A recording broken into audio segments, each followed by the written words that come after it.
Hola, ¿qué tal? ¿Cómo están? Muy buenas tardes. Este es su programa Hablando Físico, que ya tenía tiempo que no lo transmitía. Me da mucho gusto que estén en esta emisión y si tienen algunas preguntas o comentarios, pues las responderé en vivo, si es que hubiera público en esta transmisión por streaming. En realidad hice la convocatoria muy rápido. No he podido transmitir eh, otros programas de Hablando Físico porque he tenido algo de trabajo académico y también, y lo que es peor, mucho trabajo burocrático para llenar documentos que pues se hace interminable. Es una auténtica pesadilla. Pero bueno, ya hablaré en específico sobre lo humano de la burocracia en otro programa de esta serie.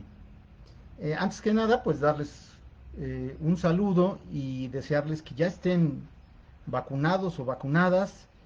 Y si no, que estén muy cuidados. Ya la epidemia de, por coronavirus en México ha estado disminuyendo, pero pues necesitamos no bajar la guardia para que pues estemos siendo, conteniendo esta transmisión viral que al parecer ya va menguando. Muy bien, pues después de este saludo y de mi explicación de mi ausencia durante estas transmisiones, hoy voy a hablar acerca de las elecciones. Haré una serie de programas para reflexionar en torno a la importancia de las elecciones del próximo domingo, 6 de junio en México. Lo haré porque creo que es importante que más allá del ruido, de los memes y de las agresiones personales, inclusive entre familiares o entre amigos, se pueda trascender la discusión que ha estado muy viciada por... Eh, Bien, está pasando una patrulla o ambulancia, que ha estado muy viciada porque eh, se ha incurrido mucho en fake news y sobre todo en ataques y estigmatizaciones hacia los actores sociales, principalmente hacia el presidente de la República, Andrés Manuel López Obrador. Bueno, pues creo que se está transmitiendo, no tengo ningún mensaje de que no sea así. De todas maneras está grabada la conversación. Bien, voy a tener esta serie de videos que los haré, trataré de hacerlos ágiles para de manera razonada como acabo de plantear, eh, tener mayores elementos de información para tomar una decisión sobre nuestro voto en las próximas elecciones federales. Bueno, antes que nada debo decirles que como ciudadano, pero también como académico, creo que es importante que demos nuestra opinión y que podamos discutir de manera razonada y de manera tranquila, pues nuestras posiciones políticas acerca de lo que está ocurriendo en México. Bueno, lo primero que hay que decir es que a pesar de que parezca que es una elección muy polarizada, y lo es, así han venido siendo las elecciones por lo menos desde 1988. En algunas elecciones ha habido más polarización que en otras, pero lo que es la guerra de odio, la campaña de miedo, las estrategias sucias, pues siempre han tenido presencia en las elecciones en el país. Quizás la más sucia de todas haya sido la elección del 2006, la elección presidencial, donde Felipe Calderón, el candidato que según el INE ganó la elección, pero que todos sabemos que hubo fraude electoral, pues compró los servicios de una serie de mercadólogos para hacer una guerra de odio contra Andrés Manuel López Obrador, que resultó efectiva hasta cierto punto y que esa argumentación, esa narrativa de que López Obrador es un peligro para México, que comenzó de manera drástica en las elecciones del 2006, nunca ha terminado. Siempre ha permanecido ese discurso de los votantes de derecha, de los grupos políticos de derecha, de estigmatizar a López Obrador, considerando que es un hombre poco preparado, un hombre del pueblo, que no habla inglés, que es autoritario, eh, y bueno, toda esta creación que tiene como impacto, de acuerdo con el discurso de la derecha, que es un peligro para México y que va a convertir a México en un país comunista, una especie de Venezuela, Cuba, Vietnam y la Unión Soviética.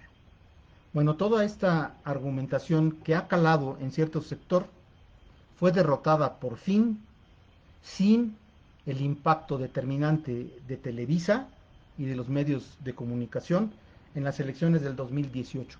¿Por qué no fue, eh, por qué no tuvo éxito la difusión eh, mediática del principal grupo eh, de medios en México, que es Televisa, y en muchos países de América Latina?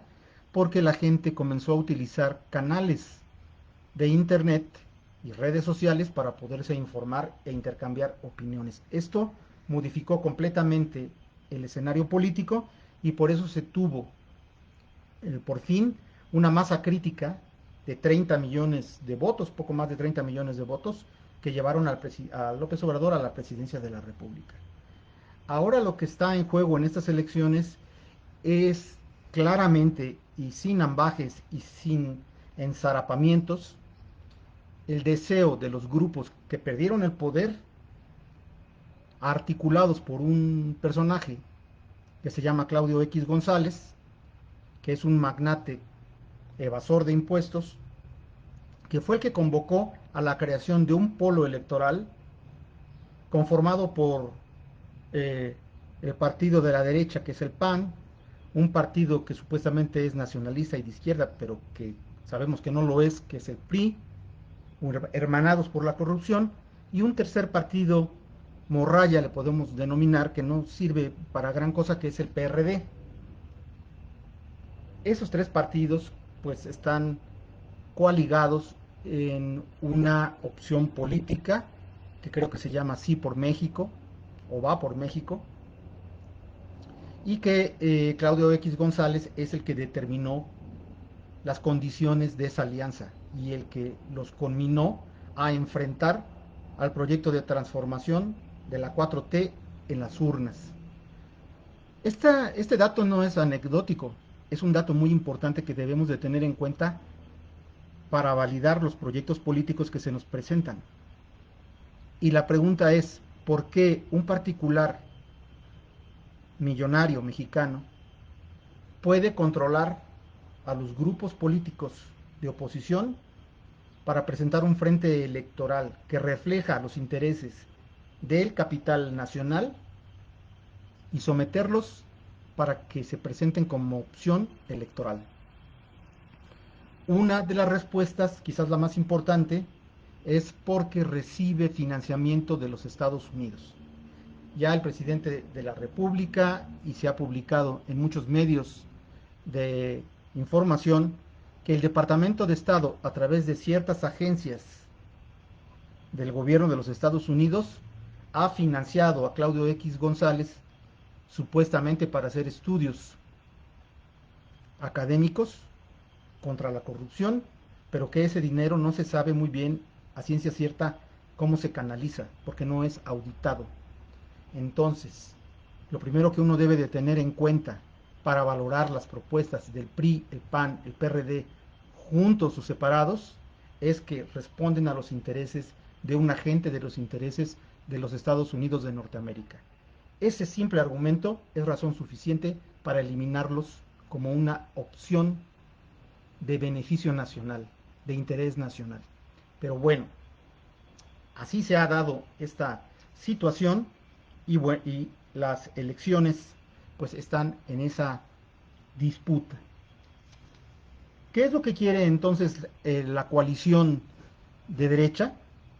Que los que se fueron del poder regresen, a los que se les han amarrado las manos porque hicieron negocios sucios, como el aeropuerto de Texcoco, como los contratos, los cientos de contratos que tienen leoninos y llenos de corrupción en Pemex y la CFE, y los contratos de, para comprar medicinas, todos ellos que se han visto afectados, porque un gobierno eh, nacionalista pretende o está estableciendo que todas las compras se van a hacer consolidadas con participación de la ONU en muchos casos, y sobre todo evitando la transferencia ilícita de recursos a aquellos que venden una aspirina que vale 1 peso en 10 pesos.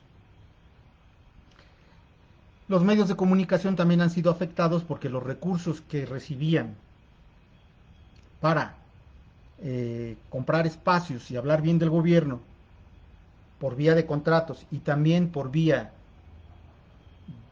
muy reconocida que se le denomina por abajo del agua a los lectores de noticias de Televisa y de TV Azteca, pues se ha cancelado rotundamente. Ahora, los chayotes que reciben esos periodistas como Loret, pues no sé si llamarles periodistas, pero podemos decir lectores de noticias como Loret, Broso, Aguilar Camín, todos los que están en Foro TV, que pertenecen a un grupo político de ultraderecha que también ha sido evidenciado en los últimos días, pues ya no tienen esas canonjías, esas prebendas, esas entradas que los obligaban, o no los obligaban porque lo hacían de buena voluntad, a hablar bien del gobierno en turno.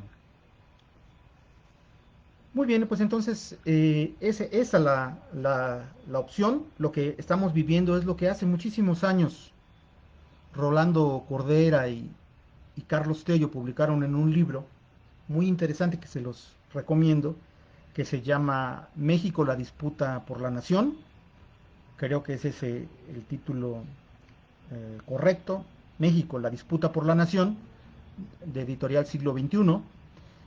Este libro, pues lo que plantea a principios de los 80 era que en los tiempos por venir, en ese momento, se iba a dar una lucha entre la postura neoliberal que se estaba fortaleciendo en México y que gobernó durante 36 años, y una propuesta nacionalista de defensa de los que menos tienen, que empezó a plantearse en la vida política de México con la candidatura presidencial de Cuauhtémoc Cárdenas en 1988. Esta, este planteamiento político ubicado en la izquierda nacionalista, no comunista como muchos lo dicen, aunque excomunistas se unieron al Frente Democrático Nacional y después a la constitución del primer PRD, pues lo que buscaban era establecer en México un auténtico régimen democrático con un gobierno orientado a satisfacer las necesidades y demandas de la mayoría del pueblo. Es una cuestión muy sencilla. Mientras que la alianza neoliberal, originalmente pactada bajo las siglas del PRIAN en la época de la concertación entre Diego Fernández de Ceballos y Carlos Salinas de Gortari en 1988, esa fue la alianza que hoy aterriza en este grupo promovido por Claudio X González. Esa alianza tuvo como intereses privatizar todos los bienes del país, desmembrar las riquezas de México, como lo acabamos de ver con Pemex, que lo dejaron reducido a chatarra, y ya iban tras la educación pública, nada más que no les dio tiempo para consolidar esa, esa meta, que además era una meta personal de Claudio X González, que quería hacerse de la SEP. Y para ese propósito filmó una película narrada por Carlos Loret hace algunos años, atacando a los maestros de México y al sistema educativo nacional. Bien, esa es la segunda parte de mi argumentación. Lo que existe ahora y lo que se va a dar el 6 de junio es una disputa por el país, por dos modelos. Un modelo entreguista que está orientado a satisfacer los deseos del gran capital nacional y extranjero, y un gobierno que está asentando las bases orientado a satisfacer las necesidades de la gente, del pueblo. Por eso todos los programas sociales que se han llevado a cabo, y también por eso el hecho de que el gobierno federal, encabezado por López Obrador, no se ha endeudado durante la pandemia de COVID-19 en México. Este es un dato muy importante porque, y con esto voy a cerrar esta argumentación de este primer programa, es que en el presupuesto nacional que se discute año con año en la Cámara de Diputados, 7 de cada 10 pesos que están en disputa para colocarlos en las partidas presupuestales, 7 de cada 10 pesos, gracias al PRI y gracias al PAN, son para pagar el servicio de la deuda externa. Es eso, hasta ese punto nos llevó los gobiernos de la derecha que hoy quieren volver a arruinar al país. Bien, pues me da mucho gusto que hayan estado hoy por aquí. El siguiente programa, para poder tener elementos de información y hacernos de un juicio, va a hablar sobre los medios de comunicación y cómo se está dando la infodemia, los fake news, y cómo los medios son una parte importante en esta narrativa de la ultraderecha que quiere pintar a López Obrador como un riesgo para México, como un comunista. Fíjense qué curioso, un comunista que le compra a Shell una refinería. Hasta ese punto llegan estos señores impresentables que quieren hacer que los que antes controlaban el país vuelvan a cometer sus estropicios que arruinaron, saquearon y llenaron de corrupción a México. Bueno, pues les agradezco su tiempo, ojalá puedan ver este programa y ver los programas subsiguientes que voy a estar grabando para abonar al debate político en nuestro país. Muchas gracias y ojalá puedan compartir este video. Cuídense mucho y seguimos en contacto. Buenas tardes.